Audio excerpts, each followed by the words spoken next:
ನೋಡ್ತಾ ಇದ್ದೀರಾ, ಪ್ಲೇ ಗ್ರೌಂಡಲ್ಲಿ ಮಕ್ಕಳು ಆಟ ಆಡ್ತಿದ್ದಾರೆ. ಅದೇ ರೀತಿ ಈ ಕಡೆ ಬಂದರೆ ನಮಗೆ ಬೇಕಾಗಿರುವ ಬೇಕ್ರಿ ಒಂದು ಕಾಣಿಸ್ತಿದೆ, ಅದೇ ಬೇಕ್ರಿ. ಅದೇ ರೀತಿ ಹಿಂಗೆ ಬಂದರೆ ನಮಗೆ ಪ್ಯಾರ್ಲರ್ ಬಾರ್, ಇದರಲ್ಲಿ ನೀವು ಜಿಮ್ ಎಕ್ಸಸೈಸ್ ಏನು ಬೇಕಾದರೂ ಮಾಡ್ಕೊಬೋದು, ಫಿಟ್ನೆಸ್ ಆಗಿರ್ಬೋದು.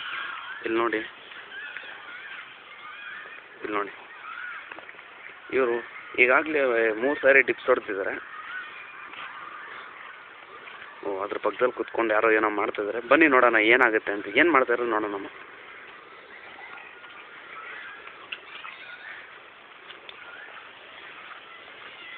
ಹಲೋ ಸರ್, ನಾವು ಜೀ ಕನ್ನಡ ವಾಹಿನಿಯಿಂದ ಬಂದಿದ್ದೀವಿ. ಸರ್ ನೀವು ಏನು ಮಾಡ್ತಾಯಿದ್ದೀರಾ ಸರ್ ಅಲ್ಲಿ ಕುತ್ಕೊಂಡು?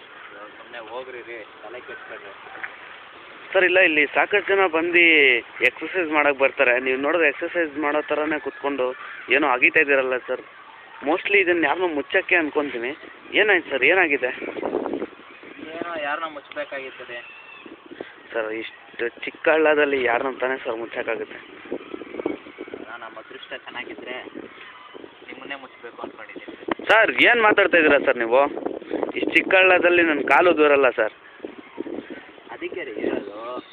ಬೇರೆಯವ್ರು ಏನಾದರೂ ಮಾಡ್ತಾ ಇರ್ಬೇಕಾದ್ರೆ ಅದನ್ನ ಸೆಂಟ್ರಲ್ಲಿ ಹಾಕೊಂಬರ್ತದೆ ಸರ್. ಏನೋ ಮಾಡೋದೇನೋ ಮಾಡ್ತಾ ಇದ್ದೀರಾ, ಸ್ವಲ್ಪ ಹೇಳ್ಬಿಟ್ಟು ಮಾಡಿ ಸರ್, ನಮ್ಗೊಂದು ನ್ಯೂಸ್ ಆದರೂ ಸಿಗುತ್ತೆ.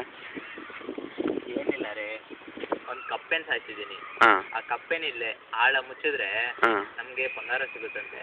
ಅದು ದೊಡ್ಡವರು ಹೇಳಿದ್ದಾರೆ, ಅದಕ್ಕೆ ಮುಚ್ತಾ ಇದ್ದೀನಿ ರೀ. ಸರ್ ಸುಮಾರು ಎಷ್ಟೊತ್ತಿಂದ ಹಳ್ಳ ತೆಗಿತಾ ಇದ್ದೀರಾ ಸರ್ ನೀವು? ಸುಮಾರು ಒಂದು 4-5 ಗಂಟೆಯಿಂದ ರೀ. 4-5 ಗಂಟೆಯಿಂದ ಸರ್. ಎಷ್ಟು ಹಳ್ಳ ತೋಡಿದ್ದೀರಾ? ಏನು ಒಂದು ಅಂದಾಜು ಅಂದರೆ ಒಂದು 45 ಕಿಲೋಮೀಟ್ರ್ ಹಳ್ಳ. ಸರ್ ನಿಮಗೆ ಕಪ್ಪೆ ಇಷ್ಟೇ ಸೈಜು ಇಷ್ಟೇ ಅಗಲದಲ್ಲಿರುತ್ತೆ ಅಂತ ಗೊತ್ತಾ ಸರ್? ಹಾಂ ಗೊತ್ತು ರೀ. ಮತ್ತು ಅದೇನೋ ಕಪ್ಪೆ ತಂದಿದ್ದೀರಾ ಸರ್ ನೀವು? ಇಲ್ಲ, ಅದನ್ನೆಲ್ಲ ಹಂಗೆ ತೋರಿಸಲ್ಲ. ಯಾಕಂದರೆ ನಮ್ಗೆ ಬಂಗಾರ ಸಿಗುತ್ತಲ್ಲ, ಅದಕ್ಕೆ ಅದನ್ನೆಲ್ಲ ಹಂಗೆ ತೋರಿಸಲ್ಲ. ಸರ್ ಸುಮಾರು ಇನ್ನು ಎಷ್ಟು ಡೀಪಾಗಿ ಅಗಿಬೇಕಂತ ಇದ್ದೀರಾ ಸರ್ ನೀವು? ಗೊತ್ತಿಲ್ಲ ರೀ, ಅಗಲ ಮಾತ್ರ ಎಷ್ಟು ಹೋಗುತ್ತೆ, ಆಳ ಎಷ್ಟು ಬೇಕಾದ್ರೂ ತೆಗಿಬೋದು. ಎಷ್ಟು ತೆಗೆದ್ರೂ ಅಷ್ಟು ಬಂಗಾರ ಸಿಗುತ್ತೆ. ಹಾಂ ಸರ್. ಒಳಗಡೆ ತೆಗಿತೀರಲ್ಲ, ಕೆಳಗಡೆ ಏನಾನ ಇದಾಗ್ತೀರಾ ಸರ್? ಲೈಕ್ ಹೂವು ಏನಾನ ಸಾಯಕ್ಕಿಂತ ಮುಂಚೆ ಎಲೆ ಹಾಕ್ತಾರಲ್ಲ ಸರ್, ಆ ಥರ ಕಪ್ಪೆಗೆ ಏನಾನ ಹಾಕ್ಬಿಟ್ಟು ಇದು ಮಾಡ್ತೀರಾ? ಇಲ್ಲಿ ಮನುಷ್ಯರ ರಕ್ತ ಹಾಕಬೇಕು ಅಂದ್ಕೊಂಡಿದ್ದೀರಿ ಸರ್? ಮನುಷ್ಯರ ರಕ್ತ ಎಲ್ಲಿ ಸರ್? ಮನುಷ್ಯರ ರಕ್ತ ಅಂಗಡಿಯಲ್ಲಿ ಏನಾನ ಸಿಗುತ್ತಾ ಸರ್? ಅಂಗಡಿಯಲ್ಲಿ ಹೋಗಿ ಯಾರನ್ನ ಕೊಡ್ತಾರೇನ್ರಿ? ಮತ್ತು ಇನ್ನೆಲ್ಲಿಂದ ತರ್ತೀರಾ ಸರ್ ಮನುಷ್ಯರ ರಕ್ತ? ಏನೋ ನೀವೇ ಬಂದಿದ್ದೀರಲ್ಲ, ನಿಮ್ಮನ್ನೇ ಕೊಯ್ದಾಕ್ತಾರೆ ಸರ್. ಏನು ಮಾತಾಡ್ತಾ ಇದ್ದೀರಾ ನೀವು? ಹ್ಞೂ,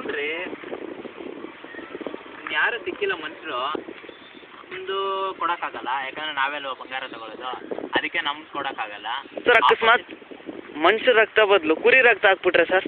ಕುರಿ ರಕ್ತ ಹಾಕಿದ್ರೆ ಮಣ್ಣೆ ಸಿಗೋದಲ್ಲಿ, ಚಿನ್ನ ಸಿಗೋಲ್ಲ ಅಲ್ಲಿ ಸರ್. ಅದು ರಕ್ತನೇ ಇದು ರಕ್ತನೇ ತಾನೇ ಸರ್? ರೀ, ಅದು ಮಣ್ಣಲ್ಲಿ ಮಿಕ್ಸ್ ಆಗ್ಬಿಡುತ್ತೆ ರೀ. ಮನುಷ್ಯರ ರಕ್ತ ಹಾಕ್ಬೇಕು. ಮನುಷ್ಯರ ರಕ್ತ ಫೇಮಸ್ ಆಗ್ಬಿಟ್ಟಿದೆ ಅದು ಸರ್. ಮನುಷ್ಯರ ರಕ್ತ ಕುರಿ ರಕ್ತ ನೋಡೋಕ್ಕೆಲ್ಲ ಒಂದೇ ತಾನೇ ಇರುತ್ತೆ ಸರ್, ಅದಕ್ಕೆ ಹೆಂಗೆ ಗೊತ್ತಾಗುತ್ತೆ ಹೇಳಿ ಸರ್ ನೀವು? ಅದೆಲ್ಲ ಹಂಗೆ ರೀ, ಭೂಮಿಗೆ ಗೊತ್ತಾಗುತ್ತೆ ಫಸ್ಟು. ಅದು ಕುರಿ ರಕ್ತನೂ ಮನುಷ್ಯರ ರಕ್ತನ ತುಂಬ ಡಿಫ್ರೆನ್ಸ್ ಇದೆ ಅದರಲ್ಲಿ. ಅದು ಕುರಿ ರಕ್ತ ಬಂದ್ಬಿಟ್ಟು ಮಣ್ಣಲ್ಲಿ ಮಿಕ್ಸ್ ಆಗ್ಬಿಡುತ್ತೆ. ಅದೇ ಮನುಷ್ಯರ ರಕ್ತ ಅಂದರೆ ಅದು ಚಿನ್ನಾಗಿ ಪರಿವರ್ತನೆ ಆಗಿಬಿಡುತ್ತಾರೆ. ಸರ್ ಸುಮಾರು ಎಷ್ಟು ಸರಿ ನೀವು ಈ ಥರ ಮುಚ್ಚಿ ಚಿನ್ನವನ್ನು ಎತ್ಕೊಂಡಿದ್ದೀರಾ ಸರ್? ನೀವು ಗೆದ್ಕೊಂಡಿದ್ದೀರಾ?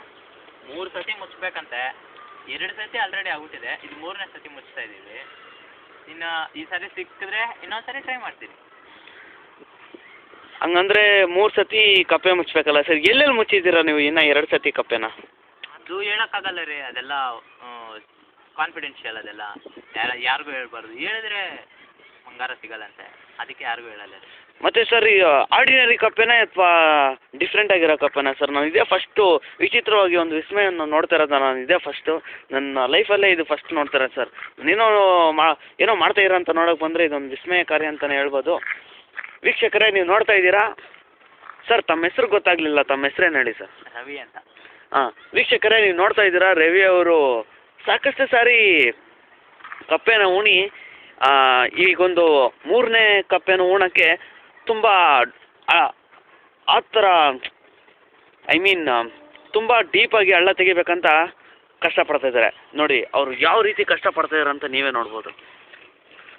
ಒಂದು ಕೈ ಹೋಗೋಷ್ಟು ಅವರು ಹಳ್ಳ ತೆಗ್ದಿದ್ದಾರೆ.